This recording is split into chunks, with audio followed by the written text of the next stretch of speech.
শেখ হাসিনার প্রত্যাবর্তন চেয়েছে বাংলাদেশ। থাইল্যান্ডের রাজধানী ব্যাংককে বিমস্টেকের সম্মেলনের ফাঁকে বাংলাদেশের প্রধান উপদেষ্টা অধ্যাপক ডক্টর মোহাম্মদ ইউনূস ও ভারতের প্রধানমন্ত্রী নরেন্দ্র মোদী দ্বিপাক্ষিক বৈঠক করেছেন। বৈঠকে বাংলাদেশের পক্ষ থেকে শেখ হাসিনার প্রত্যাবর্তন সহ বিভিন্ন স্বার্থ সংশ্লিষ্ট বিষয় তুলে ধরা হয়েছে। শুক্রবার প্রধান উপদেষ্টার প্রেস সচিব শফিকুল আলম এ তথ্য জানান।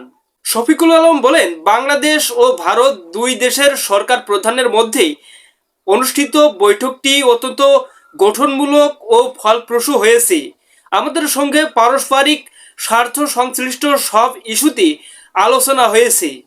শেখ হাসিনার প্রত্যাপন সহ এবং ভারতে বসে তিনি উস্কানিমূলক বক্তব্য দিচ্ছেন, এসব বক্তব্যের বিষয়ে তুলে ধরা হয়েছে এবং সীমান্ত হত্যা, তিস্তা নদীর পানি সহ পারস্পরিক স্বার্থ সংশ্লিষ্ট বিভিন্ন বিষয়ে ফলপ্রসূ আলোচনা হয়েছে।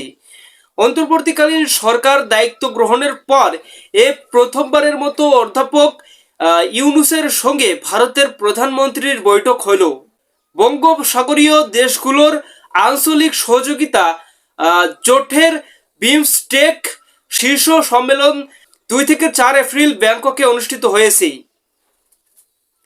দর্শক, বুঝতেই পারছেন নরেন্দ্র মোদীর সাথে ডক্টর মোহাম্মদ ইউনূসের কিন্তু একটি ফলপ্রসূ আলোচনা বৈঠক হয়েছে থাইল্যান্ডের ব্যাংককে এবং প্রেস সচিব কিন্তু বলেছে আলোচনাটি অনেক ফলপ্রসূ হয়েছে।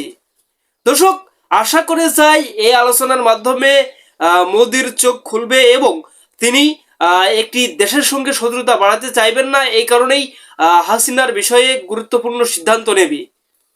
এছাড়াও ডক্টর মোহাম্মদ ইউনূস কিন্তু বাংলাদেশের পক্ষ থেকে যেখানেই যাচ্ছে সেখানেই সুসংবাদ নিয়ে আসছেন বাংলাদেশের জন্য। আগামী 2 বছরের জন্য কিন্তু বাংলাদেশ বিমস্টেকের চেয়ারম্যান পদ পেয়েছে।